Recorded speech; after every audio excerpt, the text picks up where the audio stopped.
అనేటటువంటి పరిణామ క్రమాన్ని ఎవరు కూడా మాట్లాడట్లేదు, దాని గురించి ఎవరు కూడా డిస్కస్ చేయనటువంటి పరిస్థితి.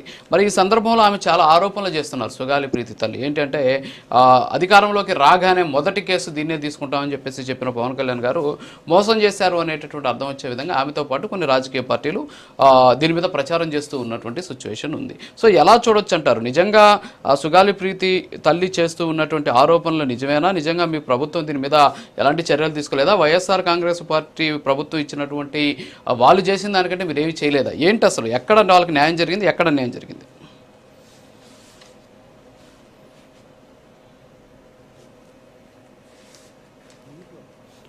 ఇక్కడ మీట్లో ఉన్నారు, మీరు అన్మ్యూట్ చేసుకుని మాట్లాడండి.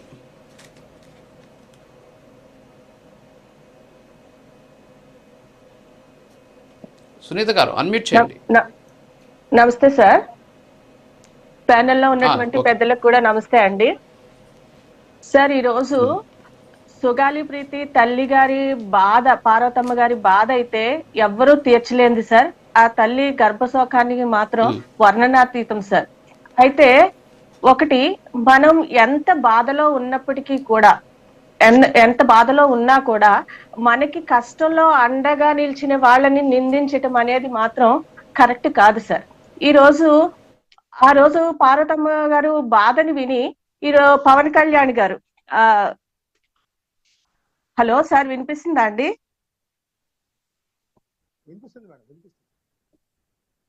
హలో, వినిపిస్తుందండి సార్, వినిపిస్తుందా సార్? వినిపిస్తుంది, మాట్లాడండి సునీత గారు, మాట్లాడండి. ఆవిడ బాధ అయితే, ఒక తల్లి బాధ అయితే ఈ రోజు అది వర్ణనాతీతం సార్. ఆ కుటుంబానికి వచ్చిన కష్టం నిజంగా ఎవ్వరికి రాకూడదు సార్. అయితే మనం ఎంత బాధలో ఉన్నప్పటికీ కూడా మనకి కష్టంలో ఉన్న వాళ్ళని నిందించటం అనేది మాత్రం, అప్పుడు కష్టంలో ఉన్నప్పుడు అండగా నిలిచిన వాళ్ళని నిందించటం అనేది మాత్రం అసలు కరెక్ట్ కాదు సార్.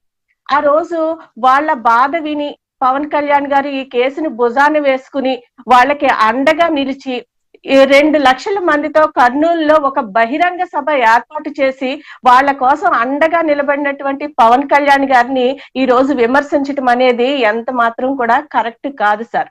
నిజంగా ఆ రోజు ఆ బహిరంగ సభ తర్వాతే ఆ అధికారంలో ఉన్నటువంటి అప్పటి వైఎస్ఆర్సీపీ ప్రభుత్వం ఈ కేసు గురించి రెస్పాండ్ అవటం మొదలు పెట్టింది సార్. అంతకు ముందు ఈ ప్రభుత్వం ఆ కేసు గురించి రెస్పాండ్ కాలేదు సార్.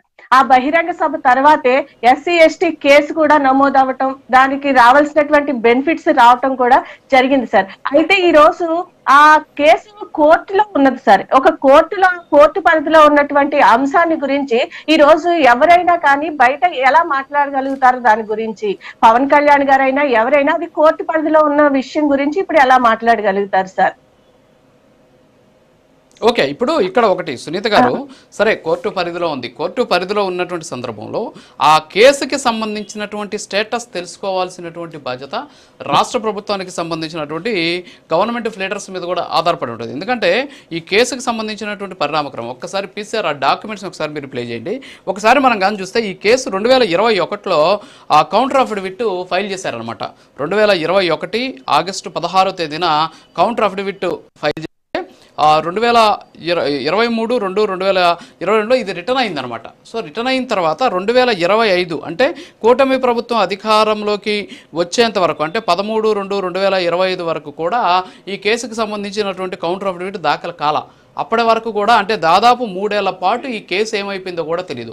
సో మనం ఒకసారి ఆ డాక్యుమెంట్ చూస్తున్నాం, మీ పక్కన ఒక డాక్యుమెంట్ వస్తుంది, అందులో చాలా క్లియర్గా చెప్పడం జరిగింది. సురేష్ కుమార్ అని ఆయన లెర్నడ్ స్టాండింగ్ కౌన్సిల్ సిబిఐకి సంబంధించి ఆయన ఒక ఫైల్ సబ్మిట్ చేశారు, కౌంటర్ ఫైల్. ఏంటి అంటే అందులో చాలా స్పష్టంగా చెప్పడం జరిగింది. ఏంటి అంటే రీసబ్మిట్ ద సేమ్ అఫిడవిట్, అంటే మేము చేసినటువంటి అఫిడవిట్ని రిటర్న్ చేశారు, దాన్ని రిజిస్ట్రీ తిరస్కరించి మాకు దాన్ని మళ్ళీ రిటర్న్ చేశారు. సో దీని మీద మేము మళ్ళీ దాన్ని ఫైల్ చేస్తున్నాం అని చెప్పేసి ఆ డాక్యుమెంట్లో చాలా స్పష్టంగా కనిపిస్తూ ఉన్నటువంటి పరిస్థితి. అయితే ఈ 3 ఏళ్ల పాటు దీని మీద సరైనటువంటి ఫాలో అప్ లేకపోవడం కూడా ఒక కారణం అనేటటువంటి వాదన కూడా వ్యక్తమవుతోంది. దీని మీద ఏమంటారు మీరు?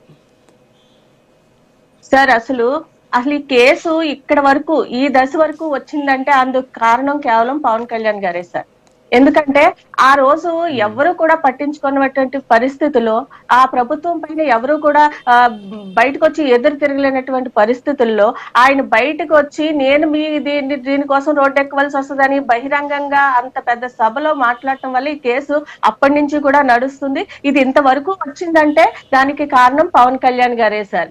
అయితే ఒకటి ఈవిడి పార్వతమ్మ గారు ఇంతవరకు వచ్చిన తర్వాత ఇది ఇందాకే మనం మాట్లాడుకున్నట్టు ఈ దశకు వచ్చిన తర్వాత అక్కడ పవన్ కళ్యాణ్ గారైనా లేకపోతే ఎవరైనా కూడా వాళ్ళు స్వయంగా శిక్ష వేయలేరు కదా సార్. కోర్టు పరిధిలో ఉన్న దానికి వాళ్ళు శిక్ష వేయలేరు కదా, అది కోర్టు తీసుకోవాల్సిన నిర్ణయం సార్. కానీ ఒకటి ఈవిడ ఈ రోజు పవన్ కళ్యాణ్ గారి ఈ కేసుని రాజకీయంగా వాడుకున్నారు ఇలాంటి మాటలు మాట్లాడితే ఇలాంటి విమర్శలు చేయటం మాత్రం ఎంతవరకు కరెక్ట్ కాదు సార్. ఎందుకంటే ఆయన రాజకీయంగా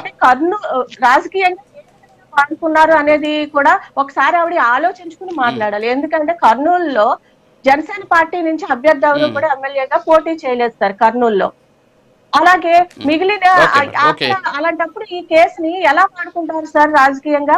పైగా మిగిలిన 21 చోట్ల జనసేన ఎమ్మెల్యేలు గెలిచిన చోట్ల కేవలం ఈ కేసు వల్లనే వాళ్ళు గెలిచారంటారా? కాదు కదా. అలాంటప్పుడు ఏ విధంగా రాజకీయంగా వాడుకున్నారు?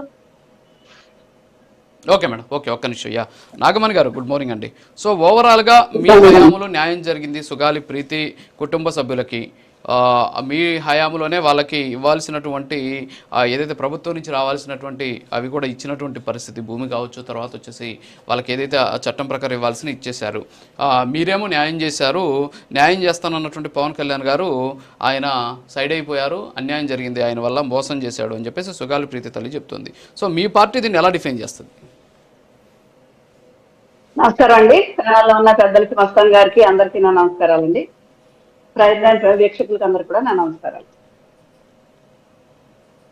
ఇది నిజంగా ఆవిడకి న్యాయం చేయాలి అనుకుంటే ఈ కేసు ఇప్పుడు మళ్ళీ సిబిఐకి ఇస్తున్నారు. ఇది అంతా ఈ ప్రాసెస్ అంతా చూస్తే మొత్తం జరిగింది తెలుగుదేశం హయాంలో.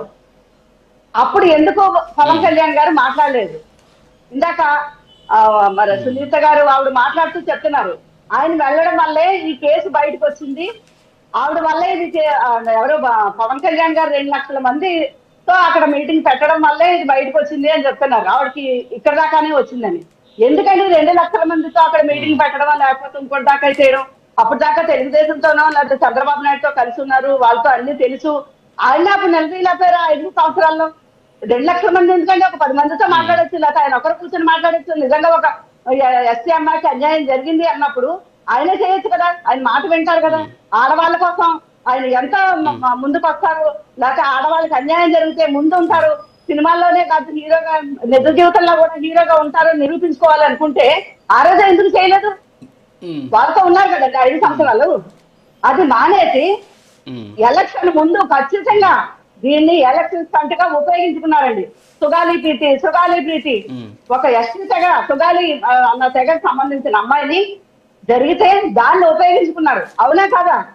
ఎందుకండి ఎక్కడికి వెళ్ళినా ఆయన ఊగిపోతూ ఉండేవారు, ఊగిపోతూ మాట్లాడేవారు. అంత ఊగిపోతూ మాట్లాడే మనిషి ఆ 14-19 మధ్యలోనే అన్నకి న్యాయం చేయమని చంద్రబాబు నాయుడు గారు ఎదురుకుండా వెళ్ళి, లేకపోతే ఆయన దగ్గరికి వెళ్ళి ఊగుతో ఎందుకు మాట్లాడలేదు? ఈ సభల్లోనే ఎందుకు మాట్లాడేవారు? 19 తర్వాత ఎందుకు ఇలా మొదలు పెట్టారు?